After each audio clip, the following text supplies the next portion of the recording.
Subscribe करो, subscribe करो, subscribe करो। जी हाँ संगवारियों, हमारा नवा चैनल रंगमंच ला सब्सक्राइब करो। जी हाँ संगवारियों, वो रंगमंच जहाँ मानस मंच के, लोक मंच के, हमारे छत्तीसगढ़ी नाचा के वीडियो आपला देखे सुने पर जरूर मिली। काबर कि आप मन बर हमारे रंगो छत्तीस रंग चैनल में इसने मनोरंजन भरी वीडियो लात रहे और संगे संग अब आप मन बर एक और चैनल बना दे जेकर नाम है रंगमंच। तो संगवारियों, आप मन यही निवेदन करूँ कि अभी तक से हमारे चैनल सब्सक्राइब नहीं करे हो तो तुरंत जा नीचे डिस्क्रिप्शन बॉक्स में हमारे रंगमंच चैनल के लिंक ला दे दे, वहां जाके तुरंत हमारे रंगमंच चैनल ला सब्सक्राइब करो। और हाँ संगवारी, अपन संगवारी मन में घलो शेयर करे बर झन बुलाओ। तो मुला दविदा, जय जोहार। मोरी मणिला मोही जा रे, तोरी नैना कटारी हमो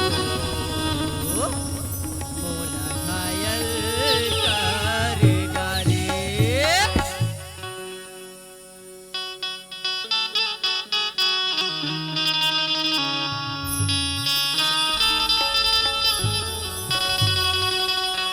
आजा रे मोर मैना आ आ आ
कैसे बैठे हो खाली खाली